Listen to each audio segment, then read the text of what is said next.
Last week we discussed how criticism is the poison in a marriage and in any other relationship. We gave examples from Abram and Sarah, how even God himself changed around the words in order not to slight Abram in the least bit, because Sarah said that my master, referring to Abram, is old, and God changed around the words to say that Sarah referred to herself as old.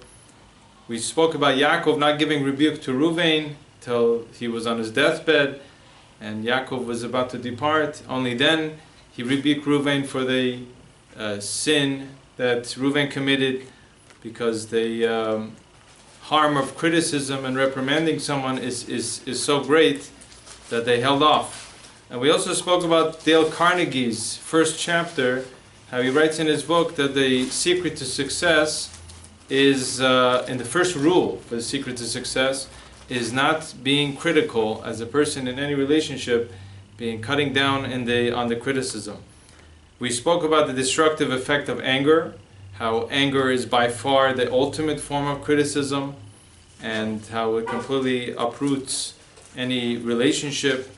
And I mentioned that anyone who's dating should be very careful, stay far away from people who have temper problems. If you notice in the slight bit that they're angry, one should stay away. Midot, we said the character traits are key.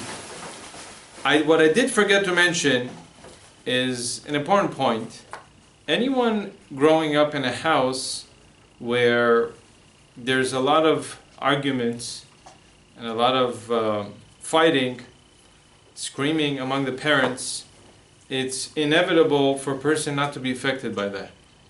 And I highly advise someone who's in such a house, it's very difficult not to be affected by it, not to develop it as a type of lifestyle, and not to carry that into your own relationship, your own marriage.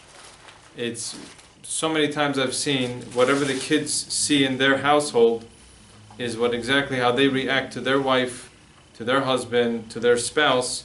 It's so crucial for a person to work on these traits before you go into the marriage. If someone knows that they have a temper problem, one should not assume that they're going to go into the marriage and love is going to answer everything. Marriage is going to answer your problems. I was actually talking to a guy not too long ago, and this guy said to me he had a major temper problem, and it was very clear. He would blow over any little dumb thing. I told him, listen, you really got to take care of this before you get married. Otherwise, you're going to have a very difficult time in your marriage. So he said, no, Rabbi, I think I'll be okay if I find the right girl. We'll love each other and we'll be good. And I tried to explain to him what a big mistake he was making.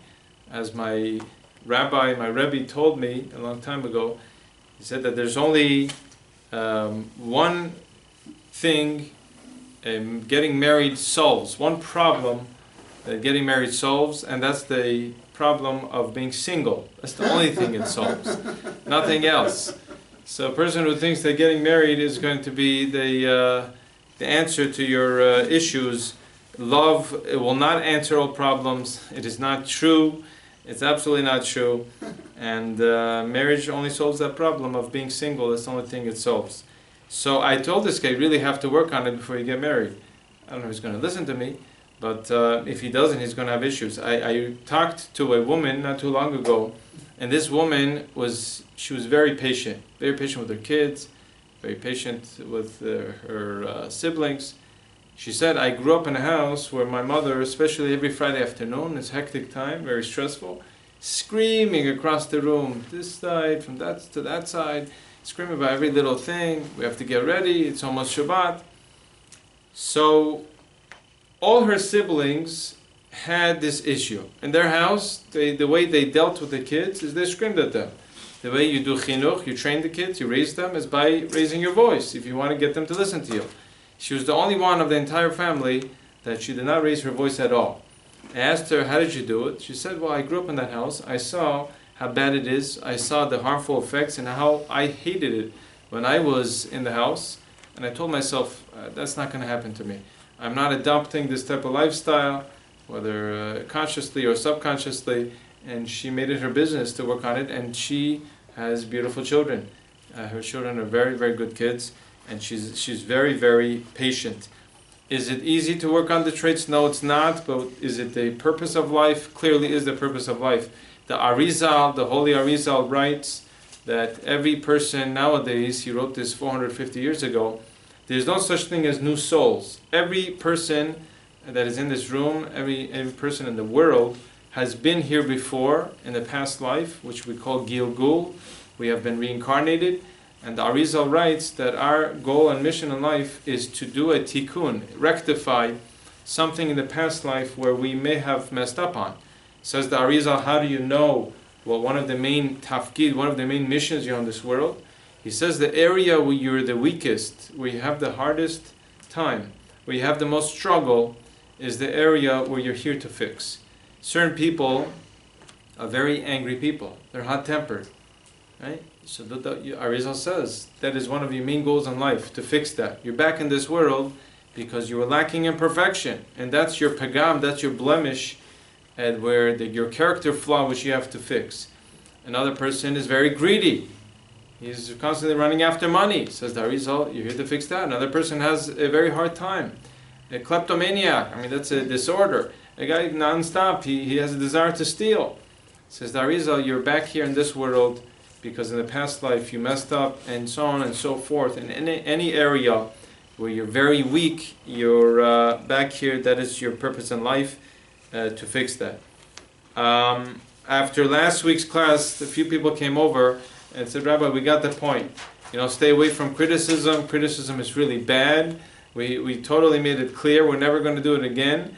However, what happens in a situation where your spouse, your father, your mother, your sibling, someone does something wrong and it's really bothering you, it's irritating you.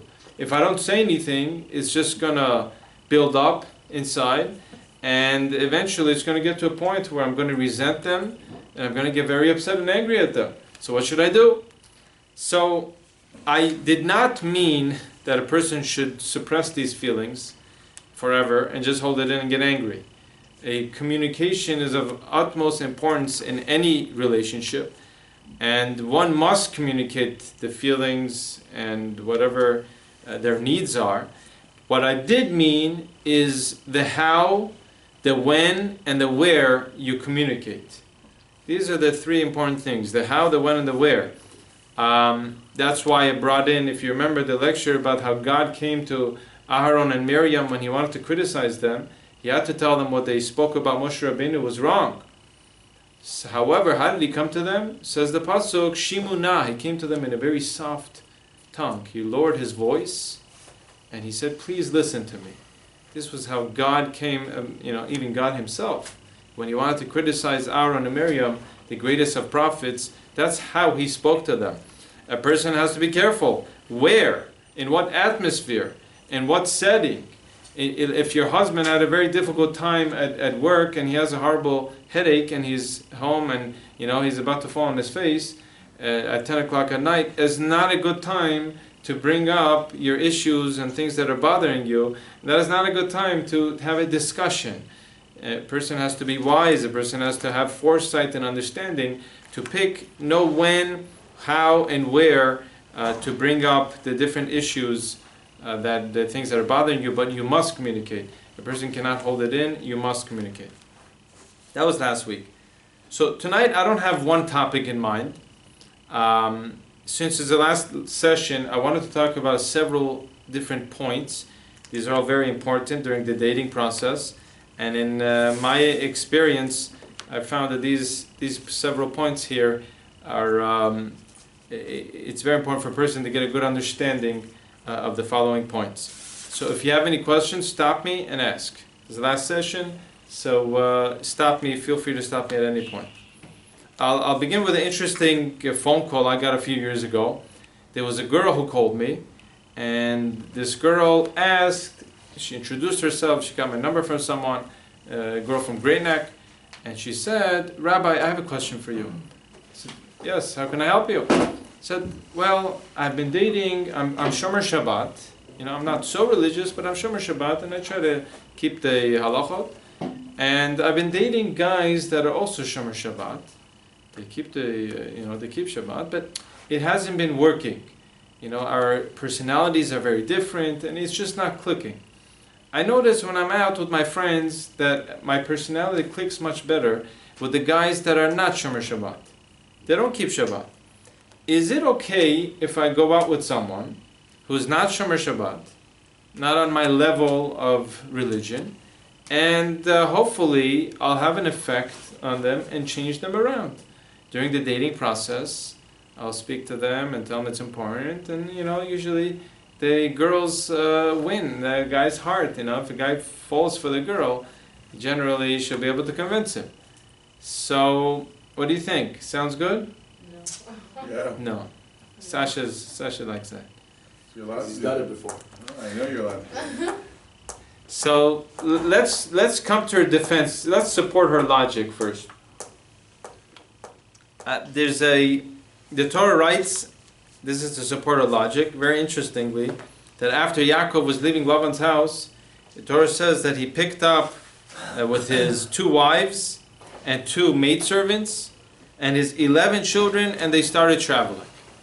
So Rashi is bothered by the obvious question, why 11 children? At this point, it should be 12 children, because he also had a daughter. His daughter's name was Dinah. Rashi says, "V'Dina heicha haita." Where was Dinah? Rashi says, "Natshna beteva." He placed her in a box of some sort when they were traveling. V'nato b'fanea shel yitem Esav enav, so that when they would meet Esav, he knew Esav, his brother, Esav the wicked, was coming to greet them. So when Esav would see them, he wouldn't see Dinah, his daughter, because if he would see Dinah, maybe he would like the way she looked, and he would put pressure on Yaakov to be able to marry her. So in order to prevent Esav from desiring his daughter, he put her in a box, a big box of some sort. Says Rashi, Ulkach nenash. Therefore Yaakov was punished later on. I'm not going to go through the punishment. Why? Shemana me'achav, because he held this back from Esav. He held her back from Esav. Shema tachzirina lemutav. Maybe she would have been able to turn him back to good, turn him back to the right way, the ways of religion. If you think about this is mind-boggling. This is not an average person who's not Shomer Shabbat. This is Esav HaRasha. This is the low of the low. There's a reason why he got the title Rasha next to his name, because he is complete wickedness. How can you tell me that maybe she'll turn him back to good? And Yaakov was punished because of it. So the different interpretation is given, but the simple understanding is that, the effect of a woman in a house is so great, so powerful, that even a Esav HaRasha potentially would have been turned around if he would have married Yaakov's daughter. In a house, once they're married, not before during dating. Right, definitely, right. And I'll give you other examples how this is true. My wife worked in Booth Hospital in New York for several years, 7 years, and she had a secretary who at some point her husband, there were a few secretaries there, the husband passed away. She's Jewish. She was anti-dati, she was anti-religious big time. She took every opportunity to bash anything about the religion, anything about the rabbis. So when her husband died, interestingly, she asked my wife if I could find someone in the yeshiva, in the kollel which I was in, to say Kaddish for her husband. Why? My wife was like surprised. You don't care about the religion, you don't believe in this stuff. But all of a sudden your husband dies, you want to say Kaddish.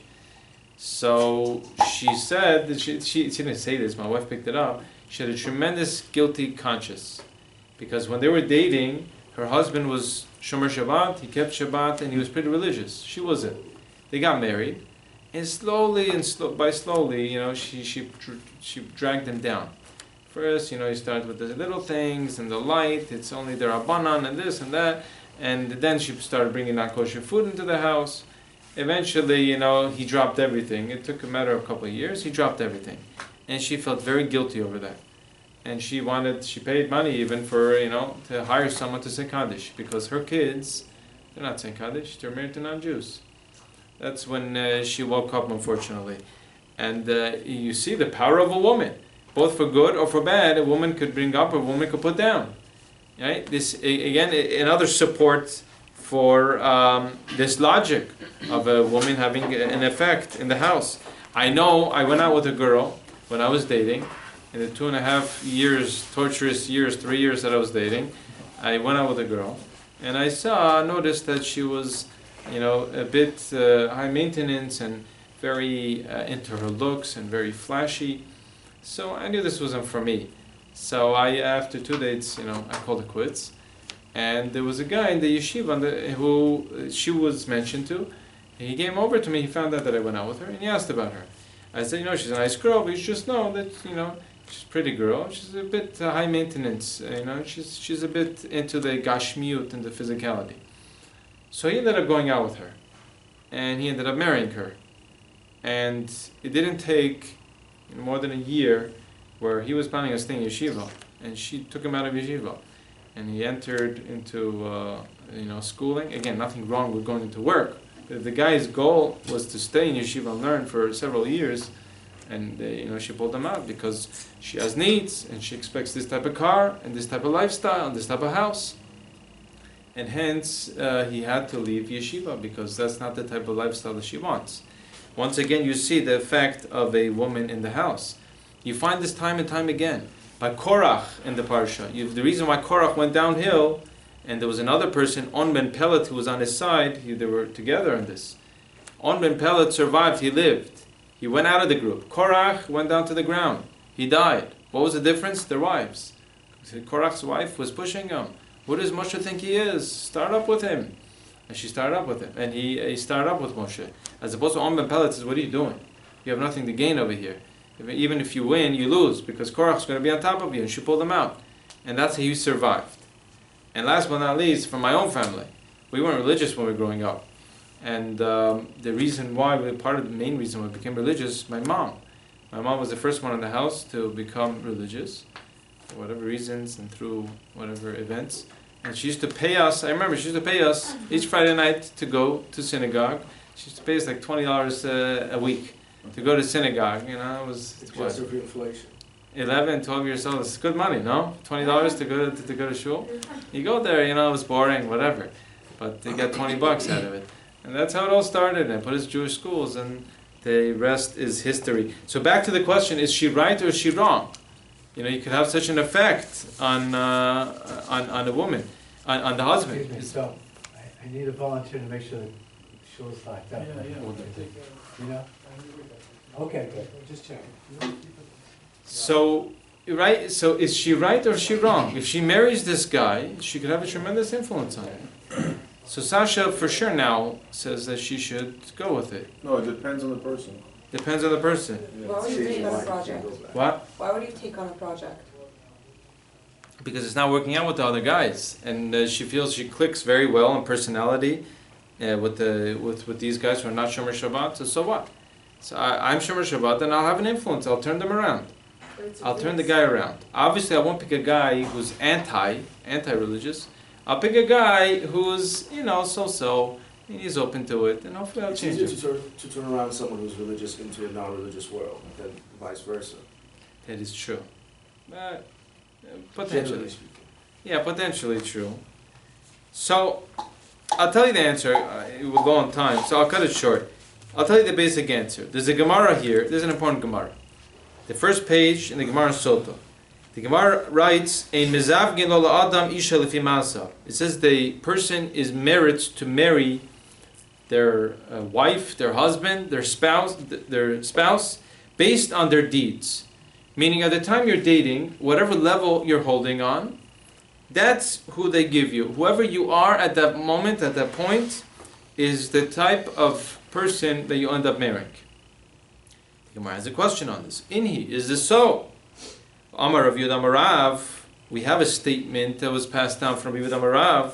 Arba'im Yom Kodem Yitzirat Havlad, 40 days before the birth of a child. there's a heavenly voice that goes out that says, Bat Ploni Laponi, the famous Gemara. The heavenly voice announces that the daughter of so-and-so is going to marry this guy. This boy is going to marry this girl.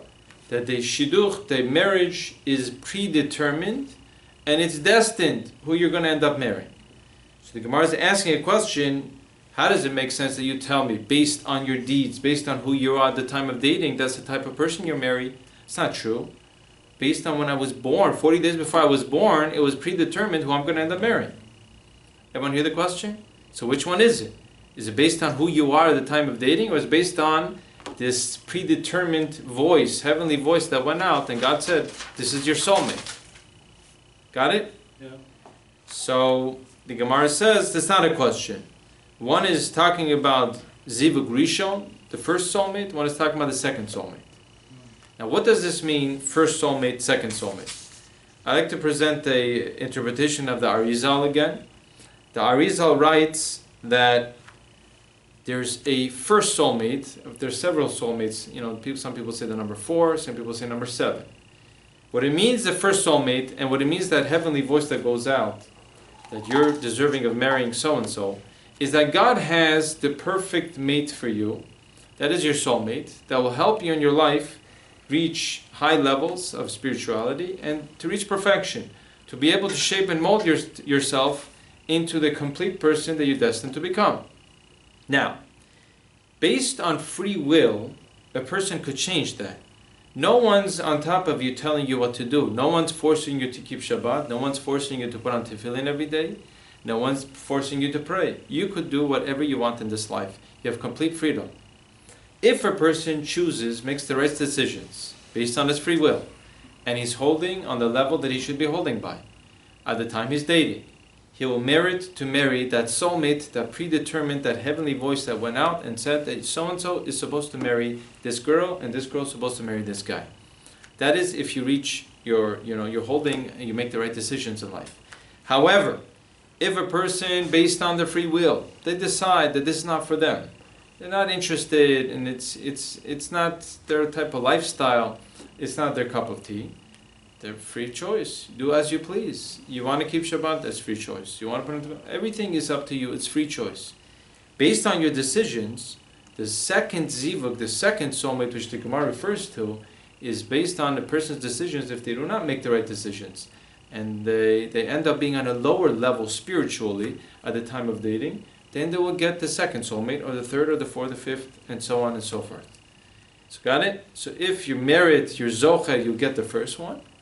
And if you're not zoche, then you'll get number 2, number 3, number 4, number 5. So the answer to the girl's question should be clear. The answer is that no, absolutely not. You do not lower yourself on a suffix, on a doubt. Maybe I'll be able to change him or change her. We don't play around with this. You, at the time of your dating, you're on a certain level. So you should be looking for someone basically on par with you, and that's equal to you, basically, in terms of religion, in terms of spirituality, in terms of what your goals and aspirations are in life. On that note, yes?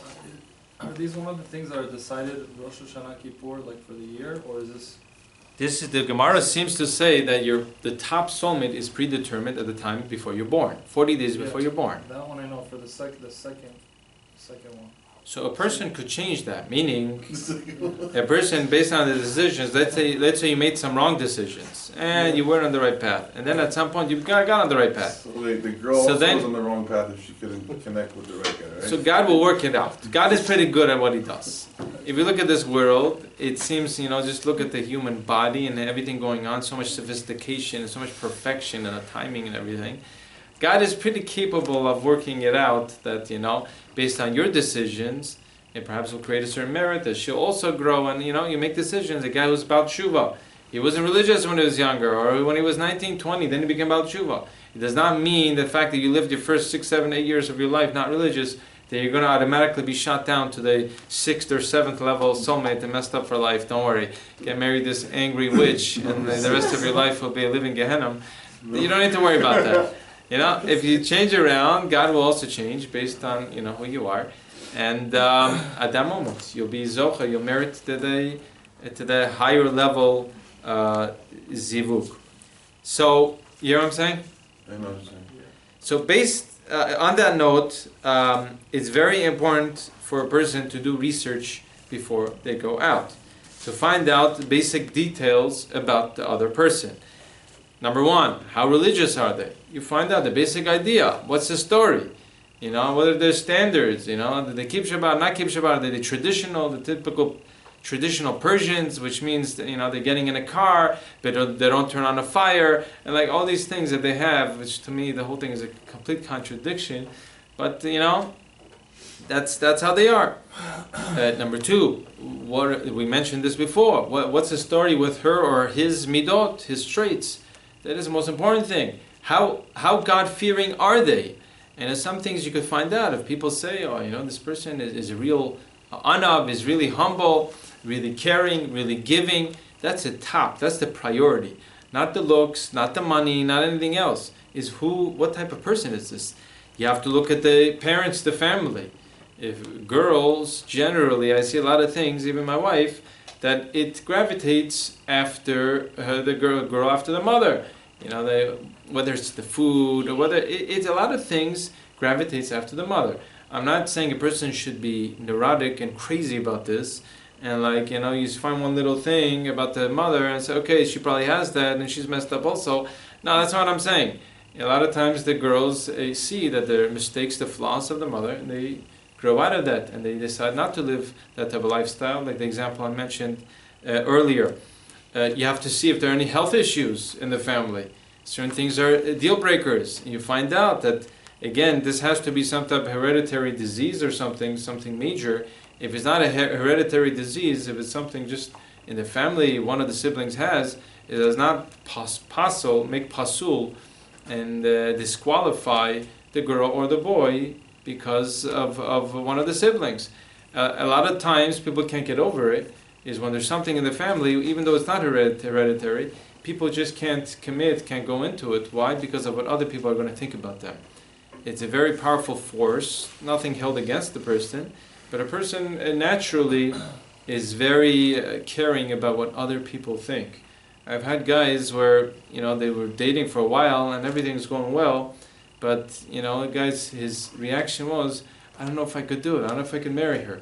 I don't know, she's not that cool. And I don't know what my friends are going to think. You know, this guy was like part of the cooler group.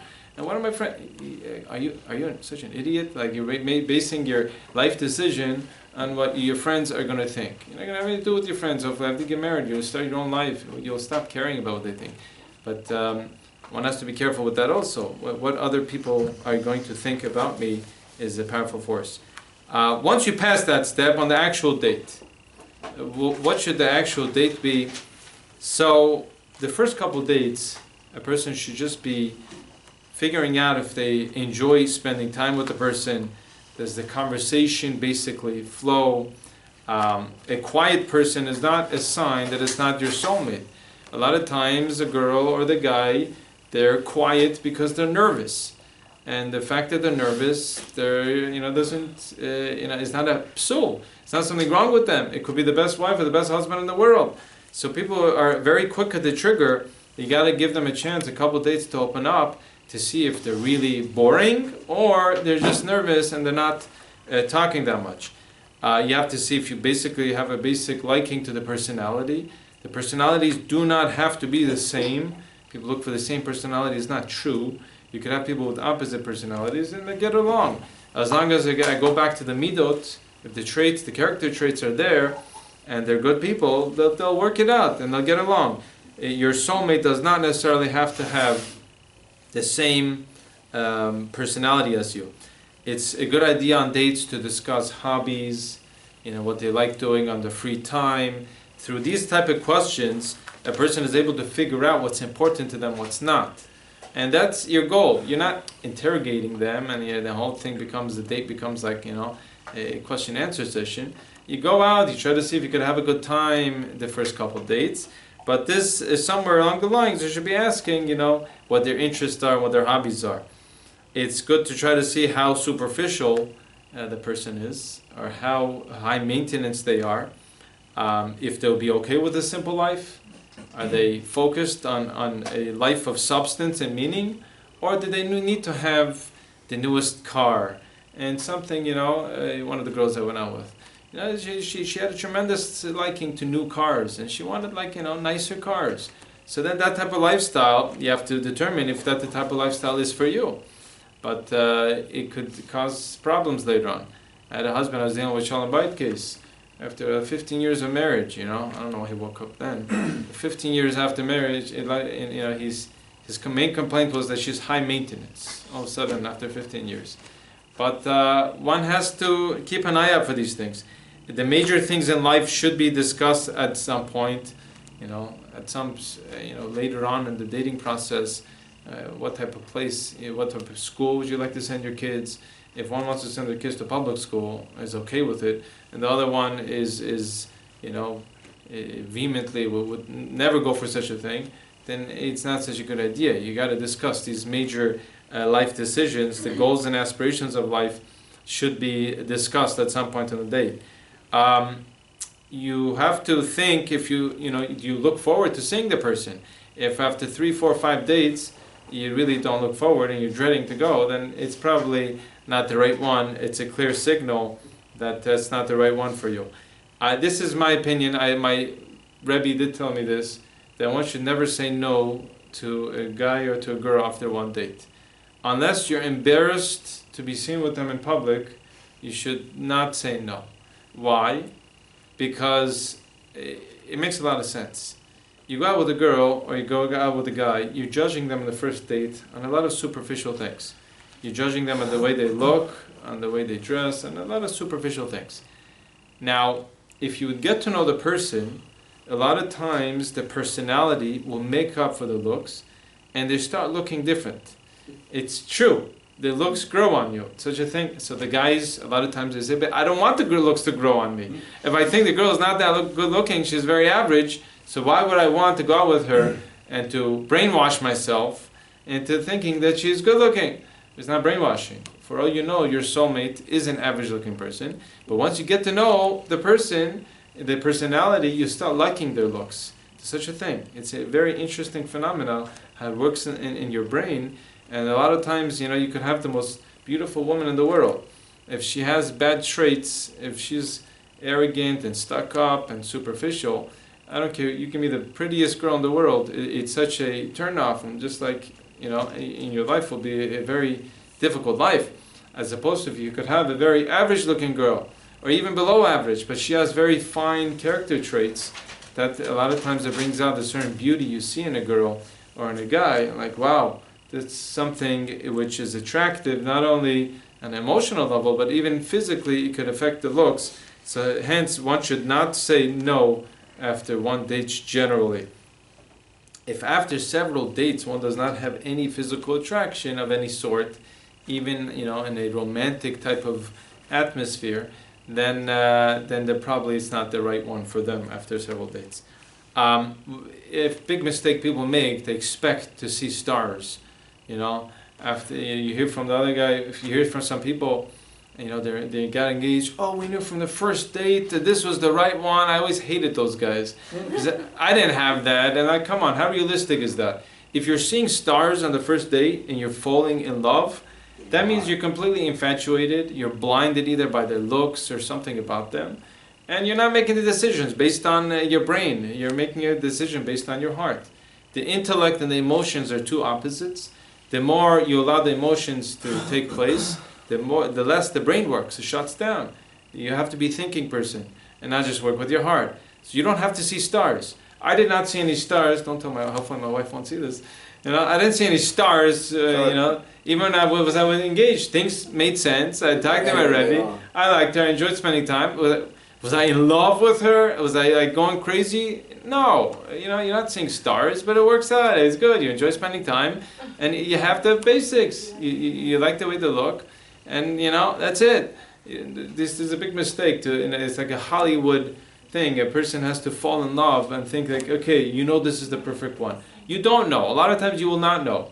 I guarantee you will not know even till the day you die if you married the right one or not. You have a basic idea. I don't want to say this, but you have a basic idea and things seem to make sense. But if you're going to wait for that perfect one that you don't feel, you see the stars and you feel it, then a person will chas v'shalom never end up getting married. You don't have to see stars, and you won't know a lot of times if things make sense and you enjoy spending time with them. And What you want to feel is at the level of butterflies when you see them. I don't know what you mean by butterflies. So you're just using another word for stars. Hollywood. You're calling it butterflies. What does butterflies mean? Grasshoppers. Grasshoppers. Romantic. So listen, you have to, as I said before, you have to enjoy spending time with them. You have to look forward to seeing them, right? And the conversations flow. You have an interest, but you don't have to be in, cloud nine and just flying in the air, and like a guy who's completely infatuated. That's not. You don't have to see that. You don't have to be seeing butterflies or stars or any other synonym that you could refer to. Any other insect. Yeah, any other insect. That you understand what I'm saying a little bit? So I agree with you, but I disagree. I agree that yes, you have to have a basic feeling of I enjoy spending time with them and have a certain feeling like I like this person and I think I could live the rest of my life with this person. But you don't have to be in love, which is all fake. It's not real love. Right away. That was the first lecture, right? Right away, though, like through time, you get the butterflies. Yeah, I mean, again, it depends what you mean by butterflies. But yeah, I'm defining butterflies as wanting to see them and enjoy spending time with them, and looking forward to the conversations on the phone. That's my definition of butterflies. Not butterflies as in wow, this girl, I can't wait to marry her and spend every second of my life with her, and the people that are high. So another thing is a big problem that people are, especially, it's getting worse and worse. People are so darn picky when they're dating. They have their whole laundry list of qualities they're looking for, and they're totally oblivious. Are you looking for your soulmate, what God predetermined for you, or are you looking for what you think is the right one for you? So it has to be a little bit of both. Someone sent me an email. I have to read it. It's pretty cute. And listen to this. I don't know who wrote this. I don't think it's from Shatchan. It's someone who was probably a guy who was dating for a while and he's probably fed up from dating. Look what he writes. It's so hard to please anyone these days. Here's a partial list of my clients. I couldn't even get them one date. And this is why I'm finally quitting and going into the pickle business. It first talks about Avram Avinu. You can imagine Avram Avinu being set up for a date. How can you recommend him to my daughter? Wasn't he involved in a family feud with his father over some idols? Then he left home without a GPS or a viable business plan? Yitzchak. Can you imagine what they would say about Yitzchak being set up? His brother is an Arab terrorist and you want to mention him to me for a date? Rivka. Sorry, she seems nice, but did you hear about her mishpacha, about her family? Her father is a murderer, and her brother is a Ponzi scam artist. It's not for me. Yaakov Avinu, okay, he sits and learns all day, but his brother is a no-goodnik, he's evil in any way. I heard he has a limp. I don't know if I can marry a guy with a limp.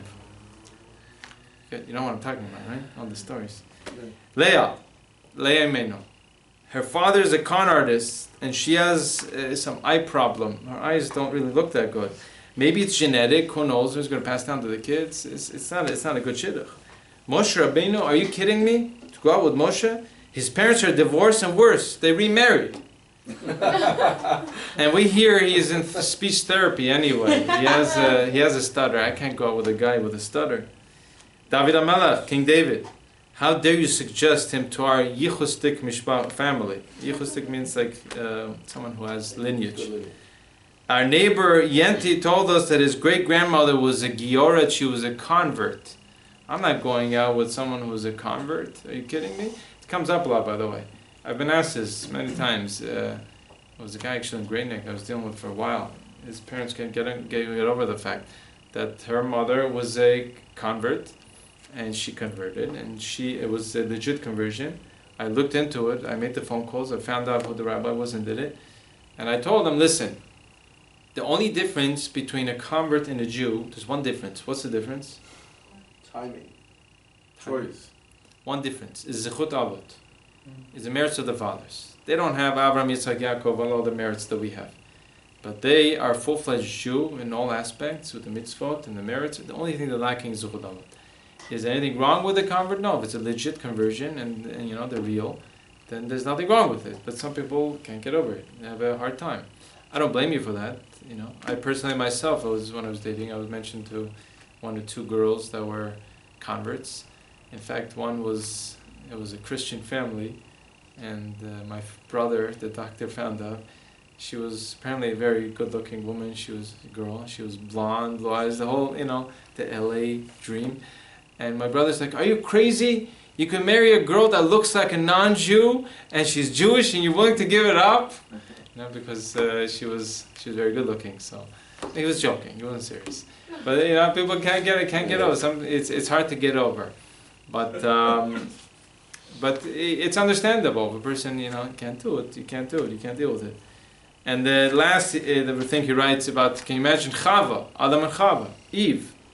Do you know anything about her family? We never heard of them. No one knows where she came from, and she can't come up with any referrals.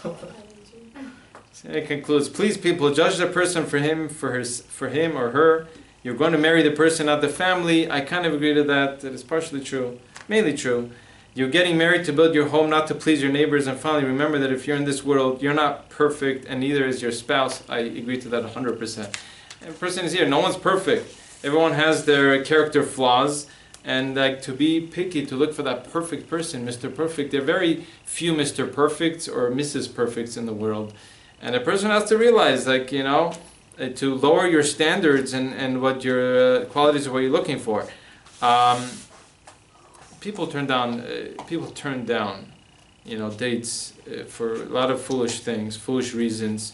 I finally understood what the Gemara means, that setting up a shidduch is kashik kriyat yamsuf, is like the splitting of the yamsuf, because to get people to go out sometimes is as hard as splitting a yamsuf with people on their demands and all their laundry list of qualities they're looking for. Can a person pass up a soulmate? You sure can. It was a guy who was older, and he came to the Stipler, and the Stipler, the great Rabbi Yaakov Kanievsky, and he wanted a bracha from the Stipler to find his soulmate. So the Stipler was a straight shooter. He said, I could give you bracha, but it's a bracha in vain, because you already passed up your soulmate. The primary one, right? What? The primary one. Yeah, the main one. You passed her up in your mishugas and your shtuyot, and the fact that you had these hang-ups. You wanted a girl with this color hair and this type of nose and this height. I myself had a hang-up. I'm taller. I'm 6'1", so I wanted a girl, at least 5'6", 5'7", and God has His ways. I ended up marrying my wife who's 5'3". How it worked out. I'm not going through the story, but you have these hang-ups. So I'll tell you how you get over these hang-ups, which is very, very important. I'll tell you in a second. And there's another, there was a guy actually, it was a guy I talked to in New York. He was already older, high 30s, dating for a long time. He finally found a girl who is the type of personality he wanted, and they were going out, and everything was going well. And I was on the phone with him because I'm like, okay, let me help this guy out. He really needs help, he needs direction. And no one was able to help him. So I thought it was going to work. I get a call right before he had to commit. I get a call about a week and a half after. I knew that if he didn't call me in a week and a half, it was bad news. He dropped a girl. What happened? Oh, I don't know. I don't know if it was for me. I don't know if exactly the right one for me. And I didn't say anything, but I gave up at that point. And I'm very doubtful. I hope I'm wrong. I hope he finds someone. But he has a certain syndrome which I call maybe the next one will be the better syndrome. Maybe the next one will be better. A guy or a girl goes out, they go out with someone, and they're not sure, it's a first date, and maybe their parents tell you as your first guy, why don't you try, there are plenty of fish in the sea, try some other people, and then you start going out, and then you say, they compare the second, third, fourth date, those guys were not as good as the first one. So then there's nothing wrong with the first one, but you just weren't sure. So you pass them up, and then you go to the next ones. And then by third, fourth, fifth day, I'm going to commit to this guy. The first guy was much better than him. And then this is a vicious cycle that keeps on continuing. And you end up being like this guy who was, he was high 30s, and he has, I don't know what he wants out of a wife.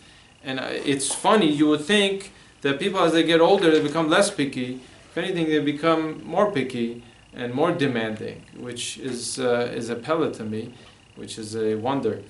I can't stress enough, this is probably one of the most important things in life, the importance of having a rabbi figure, or someone with da'at Torah, which means having the Torah's perspective of what's right and what's wrong. Is this the right type of person or not? Should I continue dating her or should I not? Is this trait in this guy a psul, something that disqualifies him or not? The decisions that you make are not necessarily the right decisions. If not for my rabbi, for my Rebbe, I would have passed up my wife. I'm telling you, I would have passed up my wife. I had certain things with my wife which didn't make sense to me, and she was acting tough on the dates. Already fifth, sixth date. I cannot deal with a tough personality. I'm very soft-spoken. I can't. So the rabbi got involved. He made phone calls and found out from a lot of people, from her friends, that no, she's the nicest, softest person. So it ended up being because she was nervous, or she was acting a certain way, and that was the answer. But there are one or two other things also. If not for my rabbi setting me straight, I would have made the biggest mistake of my life. I would have. Do I know that I for sure married the top soulmate? I don't know. But is she a wonderful woman and caring for her children or for her husband? Yes. And I'm very thankful. And so every time I see my rabbi in New York, very close with, I tell him it's all because of you. That I ended up marrying her. You must have someone. And your parents are not the people to give you guidance. The only thing parents could do is ruin things. I hate to say this. Sometimes parents who have their head on straight, they're able to guide you. But a lot of the parents are again, it gets into the emotions. Since it's their child that they see, emotionally you get caught up. And you want the best for the child. And your heart's working, your brain's not working. And the decisions that they make and what they tell you to do is not always the right thing. In fact, there was a father who called me a few years ago, and he had a major complaint. He started going on and on. He was almost like crying on the phone about how my son, the poor guy, his wife he after a long day of work, he has to come home, he has to take care of the kids, he has to do the laundry, and he has to, what kind of life is that? He's going on and on about his complaint. And at some point in the conversation, he even, sounded like he was ready to cry for his son. I knew at that point that he was completely misjudging the case. He wasn't able to see both sides of the story. And that's what I was saying before. The emotions and intellect are complete opposites. And the emotions will be blinding. And parents, a lot of times, they especially Persians, who are so into their kids and have such a close-knit relationship with their kids, the more love that there is, the more, especially among the Sephardim, the more it causes a person to be blinded. Let me finish this point, and please raise your hand right after. I just want to finish this point. If you look what the Torah writes, I want to share with you, you probably haven't heard this. Right after Chava was created, Adam and Eve, Chava was created from Adam. What does the Torah write? The Torah writes something very weird. Al Kain, therefore, Ya'azov ish et aviv. A man should abandon his father and his mother, vet imo, v'davak be'ishto, and he should attach himself to his wife, and there should be one. I read this, I have two questions. First of all, what's with this strong language of he should abandon? He should say, okay, therefore he gets married, he moves on with his life. He should, he leaves his parents' house. Well, what is Ya'azov? Ya'azov means to abandon. It seems like there's some type of severance, getting cut off, some type of cutting off of relationship over here. And then it says, V'davak be'ishto. What does that mean? They should be attached to his wife. What kind of attachment are we referring to? I saw one of the Meforshim, the commentators wrote, that this is very, very important. That when you get married, to a certain extent, you have to cut yourself off from your parents. There was an article written in, I saw in Truth magazine, I saw this article by James Hahn. where he asked the judge who presided over many divorce cases, several divorce cases, and he asked them what's to attribute the number one cause of divorces. Again, many reasons are given for the number one cause of divorces. I gave my reason. If you remember, we mentioned fights and criticism, and if you take a look at that lecture, number 3 was. But this judge said in all the court cases that he was involved in, even if it's not number one, he claims it's number one, it's up there. It's interference from the parents and the in-laws. You don't know how many cases I've dealt with where one of the sides comes and just they don't leave us alone. The parents are constantly involved. When you get married, I'm telling you this now, when you're dating, of course you should have your parents' input and you should be very respectful. But you should be guided not by necessarily your parents, who not necessarily have the perspective of the Torah, but you should have a guide, a figure who has the Da'at Torah, the Torah's perspective, a rabbi or some type of older mentor who knows the Torah. When you get married, you must, to a certain extent, cut yourself off. You make a deal with your wife, with your husband, that any issues come up, no one runs off to the parents to complain or say anything. Because they will not help the least bit. They cannot. Because if they see that their daughter is not being treated properly in their mind, or if they see that their son is not being treated properly, forget it. They're completely blinded. It's all emotional. And they'll make a lot of decisions that are completely wrong. You cut your parents off. I'm very thankful in my life. I told my wife this when I got married. And both sides, they don't say a thing. I'm fortunate that my wife's side, they're Ashkenazi, so they totally back off, you know. They're not like, you know, the Sephardim Persians that are like in your face and in your life constantly. And this is a big bracha. Everything has its advantages and disadvantages. It's fine. But this aspect is tremendous bracha, blessing my life. They don't say a thing. They don't tell us we want to come to the house. You want to come, we love to have you. They love having us. And you know, we know they love having us. They just don't want to put the pressure. But you get married, you live your life. You Ya'azov. Again, this is what the Torah writes. You should abandon. Abandon means you should cut yourself off. That means you don't have anything to do with them in terms of dealing with your relationship. They should not be involved in your relationship. I'm saying this very strongly because I've seen over time and over again that this is a major problem among relationships. This does not mean you shouldn't respect them. It does not mean you shouldn't love them. It should just mean, to a certain extent, you should cut yourself off. You sit down like a rational human being and with your husband and you work it out. There's nothing that can't be worked out. Two rational people will sit down and have a discussion, communicate, and work it out. If you go to your mother and you start complaining while your husband, then forget it.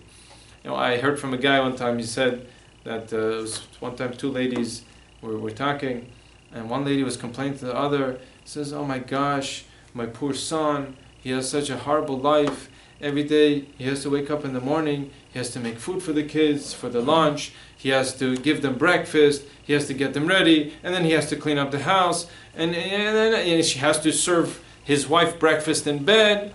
What kind of life is this? He is both the mother and the father. So the other person, she says, oh, so what about, that's your son, what about your daughter? My daughter, Baruch Hashem, she got the best guy in the world. He's always waking up in the morning, getting the kids dressed up, making breakfast and bringing her breakfast in bed, and you know, cleaning up the house before he leaves. You follow? That when it comes, this is how she sees things. When it comes to her daughter and the other guys, her son-in-law, then it's okay. They bring everything for her daughter, you know, serving her breakfast in bed and taking care of everything. It's my daughter getting good. But it was the other way around, where your poor son is the one who's serving and doing everything. Then he's a complete badbacht and, you know, like a loser, and he's messed up in life. So it's all a matter of perspective. But in-laws and parents have to be kept out of the relationship completely. I'm saying completely. Yes. I forgot. You disagree with me again. No, it's like, you were saying how you never know if you married the right person even though they're dead, but like I heard from so many people that Hashem gives you a certain mental clarity, like when it's in front of you, you know. Mental clarity, yes, he'll give you some, you'll never know 100%. You'll never know 100%. I don't know anyone who tells you that they knew beyond a shadow of a doubt that this is the right one is probably because they were high as an infatuation, and it's, you'll never know. It's who knows that this is 100% the right one? It's so perfect that you know 1000% is the right one. I don't have a hard time believing that. Not like so perfect, you just know that it's the right one, like. You have a can't certain just trust intuition it. that it makes sense, and I think this is the right one for me. I don't know, not 100% the right one. Maybe I just didn't have it, so I'm projecting over here. Hashem does give you a certain amount of clarity, right? Like, Yes, that's 100%. Especially the next You're honest with point. Not yourself. feeling Next it. point is about prayer. If a person prays and he turns to God and says, "Give me clarity and bring the right one," God will do that. But I prayed my heart out, and the entire reason why I married my wife is because of prayer. You know, you jumped into it. One must have prayer in his life. You must be praying for the right one. If you pray, that God will bring it your way. But will you know 1,000% that this is the right one? I have a hard time believing that you know beyond the shadow of doubt And this is let's it. say, like, you're not feeling it, then like the rabbi tells you like to go ahead with it, like you're not just gonna trust him if you don't. If you're not feeling it, that means you're not comfortable. That means something's bothering you, that the rabbi would not tell you to go through with it. I don't know any rabbi. I would not tell you to go with it. That's for sure. But, you know. But there is this another thing, which is what we call cold feet. And certain people, at some point, if everything makes sense, everything's good, you enjoy spending time, what's the problem? I don't know. Is it her looks? No, I'm attracted. Is it personality? No. Conversations? No, everything's going well. Do you enjoy spending time? Yeah. So what's the problem? I don't know. There is such a thing as a person having cold feet. At some point, you have to have the proper emunah. You have to jump in. You have to be able to jump in. My rabbi had to give me a little push. I had to jump in. Certain people are nervous, you know, and it's such a big decision. And you read all these things about, you know, it's the biggest decision of your life and this and that. And you get nervous about it. There is some point where a person has to jump in. You got to just take the jump and have emunah on God. You pray that He should direct you. My prayer was always that, you know, God, please bring the right one in my way.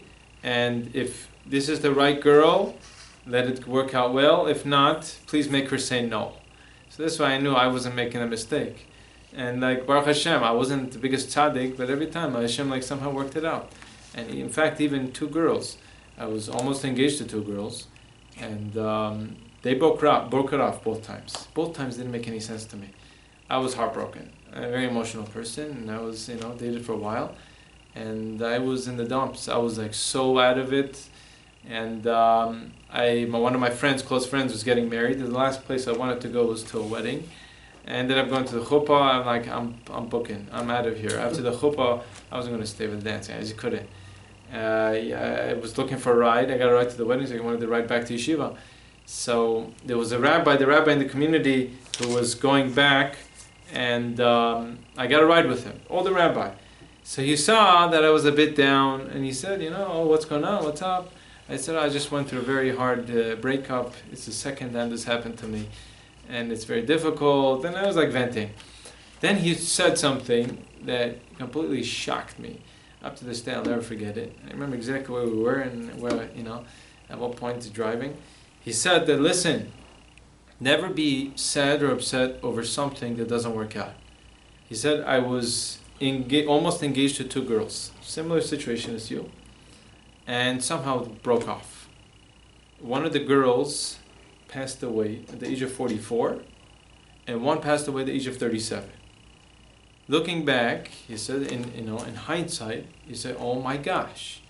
He was saying, hopefully you should never happen to such a person, to go out with someone that doesn't work out and end up passing away. But who knows? Who knows? Do we know anything? Do we know what's going to happen 5 minutes from now? No, there's a certain emunah you have to have. Is it hard to get hit with someone turning you down? It's a big hit. It's very depressing. It's very hard. It's very hard to jump back from it. But the way we cope with any stress, the very hard times in life, this is what we have at Jewish Nation. We have emunah. We have this belief that there's a God who loves us more than anything else in the world. He wants the best thing for us. And although it doesn't make sense, and it's not fair and it's not right, it was so perfect, why did they end it? To accept it, that this is the divine will, and let it go. And let it go. It's hard as anything, but this is the emunah where emunah kicks in. And emunah is a very powerful thing.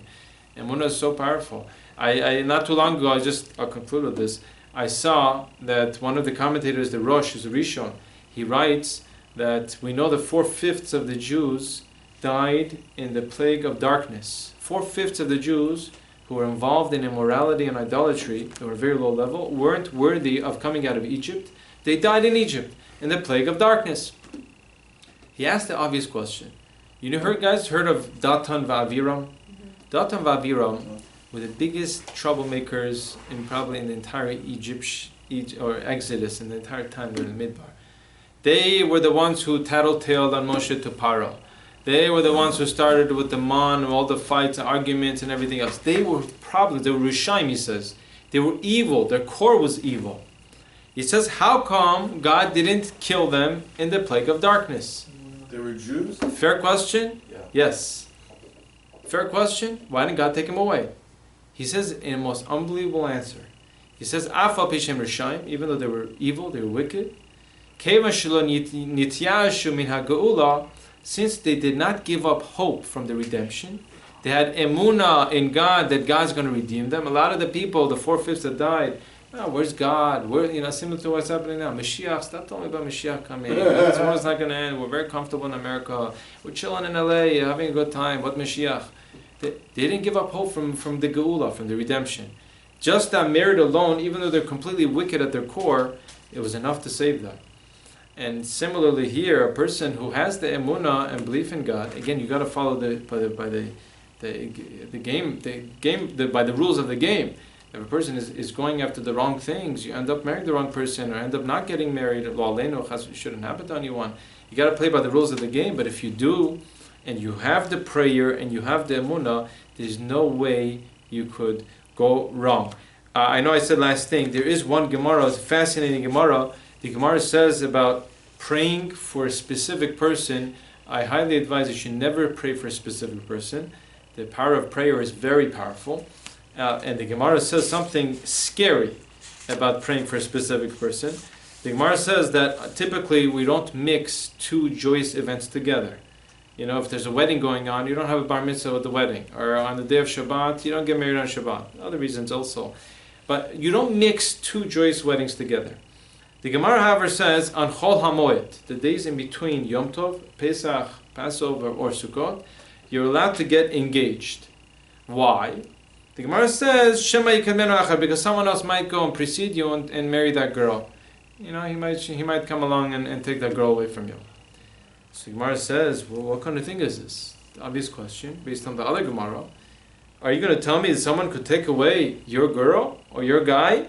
But there was what happened to the heavenly voice. The heavenly voice that says that the daughter of so-and-so, 40 days before you're born, is going to marry so-and-so. This guy, Plony, is going to marry this girl. How could someone come along and take away your soulmate? The Gemara says a scary thing. Someone might come through their power of tefillah, of prayer, and they have a very sincere, heartfelt prayer where they're crying to God, I really want to marry this girl. Apparently, a person's prayer has such a power that Hashem will orchestrate things that you end up marrying that person. If you marry the wrong person, you could do that. So therefore, one should never pray for a specific person. God, if this is the right one, let it work out. If it's not the right one, please let her say no, or somehow that it should not work out. God should help us, that we should be able to follow the guidelines of the Torah and have the right guidance, and hopefully, B'ezrat Hashem, with the power of prayer and emunah, to be able to find the right one. Any questions the last minute?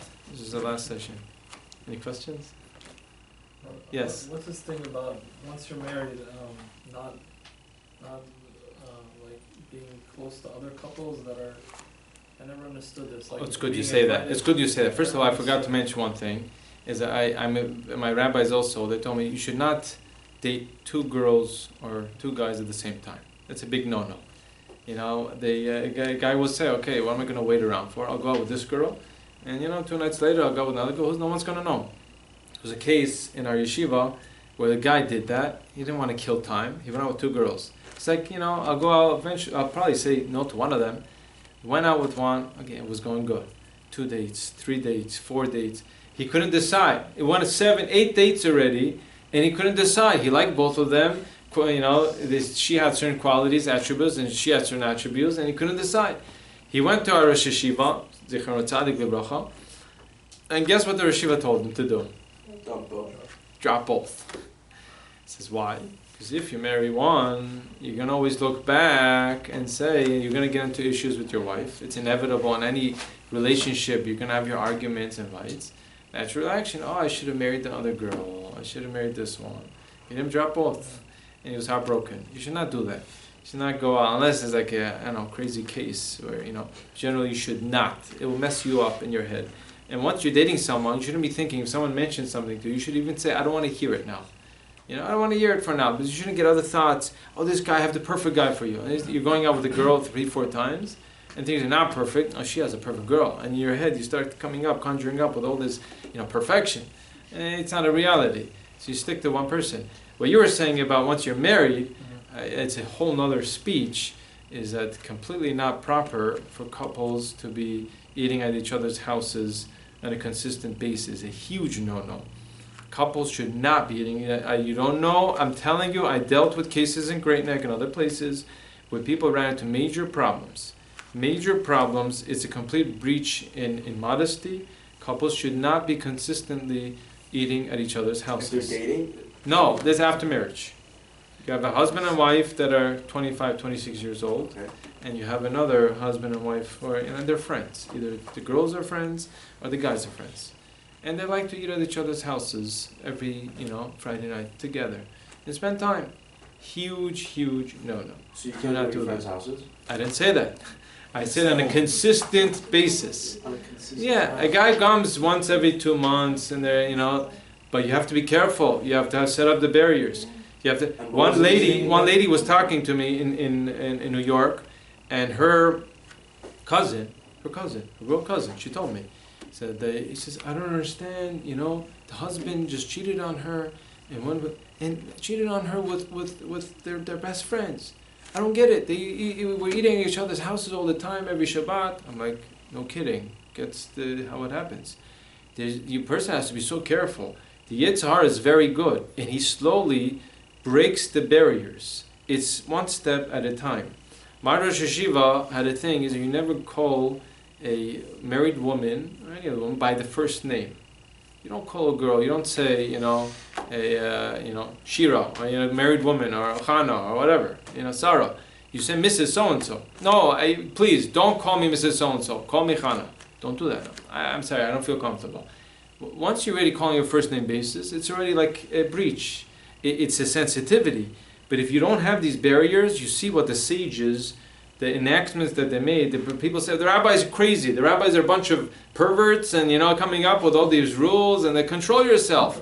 And these are the same people you see in society, what kind of issues they're having and what kind of immorality rates they are. If people would just keep the basics of the barriers, just one example, the yichud. A man and a woman cannot be in seclusion in a house or in any other place where no one else is around. You cannot. I don't care who it is. Rav Chaim Kanievsky, the Gadol Hador, the biggest rabbi in the world, who's 90 years old, he cannot be in a private house or somewhere with a woman that is prohibited to him. If people would keep these guidelines, you wouldn't have these issues. So your question, Isaac, you should not be consistently eating at each other's houses. It gets too friendly. What's the healthy rate? Healthy rate, there's no formula for it. You have to use your judgment, and every person knows themselves, and you have to be careful and setting the barriers. And I would say if you're doing it more than once every 2 months, it's too much. For sure, it's too much. That's what I would say. It might sound Amer Machmir, but I've seen enough cases of mess ups and heard enough stories of people committing the unthinkable. Even in the religious community? Yes. Really? Yes. Wow. I hate to say it on camera here. Yes. Involved in many cases. Yes. That I know of firsthand. Yes, people messed up big because they didn't set the proper barriers. A person should never think it's unthinkable, it's beyond me. There's no such thing. The Yetzer Hara does not check any IDs, and he just goes at it, and he slowly breaks you. And eventually, everything is a progression. You see how these things happen. 75% of 80% of immorality, of adultery, it doesn't come just overnight. The guy decides to cheat on his wife or her husband. It's a progression. You have a coworker, people in business in the work field have to be very, very careful. You're dealing with someone, sitting with someone at work, day in, day out, non-stop, and you're schmoozing with them, you're talking to them. At some point, it will get friendly, and you share, about each other's information about each other's lives, and you develop a relationship, and it slowly gets closer and closer. That's how it happens. 75-80% of the time, that's how it happens. It's not like a guy just decided to go cheat on his wife or on her husband. One has to be very careful. The workforce today is not a good place. Is not. The non-Jews do not have the proper standards. The effects of society, everything you watch on TV is all about immorality. This has become the entire, how you sum up the world. The Yetzer Hara has channeled all his energy into this area, along with social media, and everything is so accessible. A person could mess up really, really bad if you don't have the proper barriers. God does not want heroes, the people who go through the tests and pass. God wants someone who sets up barriers and doesn't get into that place of test to begin with. Answer your question? Yeah. And I have a lot to say on that, but I don't want to hold people up. So it seems that the first year of marriage is a very sensitive time. Would you suggest spending time away from your There hometown? are many books written that a first year of marriage, how crucial it is that first year, if you look at the Torah says anyone who's in the first year, people going out to war. This guy who just got married is in first year, do not go out to war. There's a certain thing about halacha writes in the Shulchan Aruch, the first year you're married, a husband cannot take off to go to China, for a week, and it's not pashut, it's not simple in halacha for you to take off for a week to go to business to China. First purpose of the first year is for you and your husband, you and your wife, to mold and to develop a very strong relationship, that she's the only woman in my life and he's the only man in my life, and to have a very strong kesher, strong bond. It goes back to the other thing. You should not be eating at your parents' house every Friday night and every Shabbat, and going 1 week to your parents, 1 week to your in-laws. I'm very against that. You want to set up, once a month you go to parents, once a month you go to in-laws, the other 2 weeks you're spending time at home. There has to be time spent at home. If you don't develop it the first year, you'll never develop it. Because once that first kid pops out, forget it. You're really not going to have so much time for each other anymore, and it gets harder and harder. I have to sometimes, with my schedule, and now 4 kids, and teaching in high school, and lectures and everything, I really have to make an effort to spend time with my wife. You could be 2 people living under the same roof and having nothing to do with each other. Seriously, I never believed it. Now I see it. Have nothing to do with each other. And one of my friends, his parents got divorced because of that. He said, for the past 10 years, have nothing to do with each other.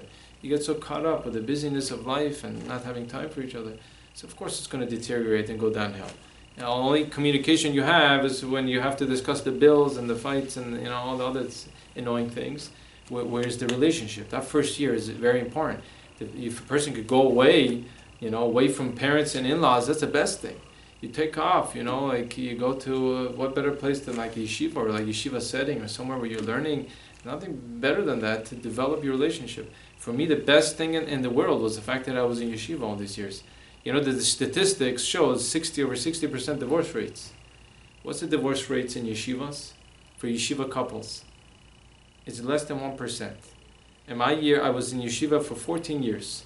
I saw only 3 cases of divorce, and there were only technicalities where the girl didn't say everything about her life, meaning she hid some type of defect, which afterwards caused problems.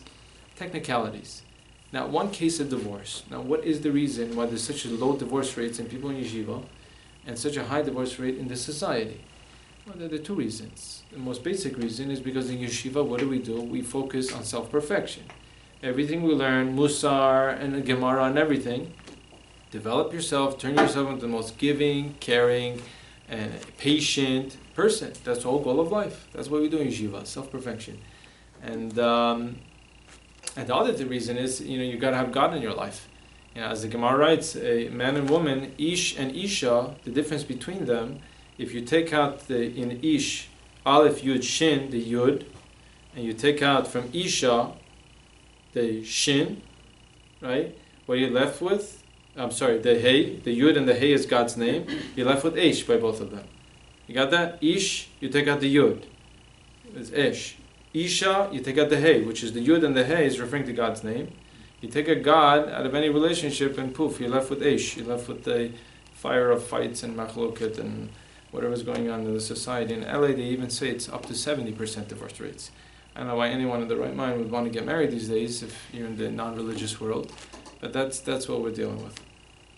Okay, have a good night. Thank you, Rabbi.